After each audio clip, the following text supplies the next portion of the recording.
Good morning all. In today's video we are going to see the solar collectors and classification and some of the working principle in a quick way. Okay, we are going to cover more than 2 to 3 topics within 5 minutes, and we will provide you the detailed working and construction of the collectors in our upcoming videos. Okay, so first we know what is solar collectors is and the classification which we have already seen in our previous videos. Okay, so first solar energy. In the solar connectors, we know that the solar energy is converted into thermal energy using a special kind of heat exchanger known as a solar collector. So the main purpose of a solar collector is to convert the solar energy into a heat energy. Okay, then the solar collector transfers solar radiation into heat and transfers the heat to a medium. Okay, we know that the solar collector transfers solar radiation into heat or thermal energy.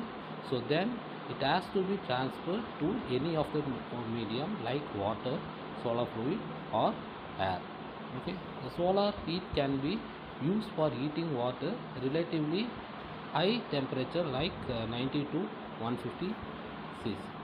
Okay, Celsius. So then the solar collector, the simplest and most direct method of harnessing solar energy is solar thermal conventional method. Okay, so 2000 kilowatt per hour. Okay, 2000 kilowatt hour of sunlight radiation per meter square annually is what a solar collector is capable of.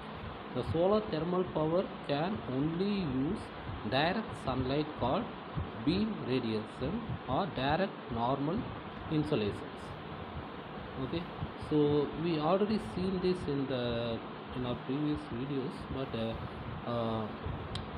let's go through it once again. Solar collectors is mainly classified into two, which we know as non-concentrating collectors and concentrating collectors. The difference between the concentrating or non-concentrating collector is the non-concentrating collector bases are fixed, mounted in a way which it cannot be tilted. Okay, so once you fix it, it's fixed, that's it. But when in the case of concentrating collectors, the bases are fixed in a way so that it can adjust to the angle of sun and it can trace the sun throughout the day. That means the body of the concentrating collector will be in a tilted surface. Okay, so comparatively, if a concentrating collector track the sun all over the day, a non-concentrating collector is fixed, so it will not track the sun. So overall the efficiency of the concentrating collector is much more when it's compared to the non-concentrating collectors. Okay, so you have to keep in mind the efficiency of concentrating collectors is always more when it compared to non-concentrating collector, because the concentrating collector will trace the sun radiations. Okay, then the non-concentrating collectors are further classified into two. Okay, these are the mostly used collectors. One is flat plate collectors and evacuated tube collectors. Okay, one is flat plate and then evacuated tube collectors. Okay, in this side concentrating collectors, the concentrating collectors are further classified into four. One is CPC, parabolic disc and parabolic through and solar tower. Okay, these are the four types of concentrating collectors.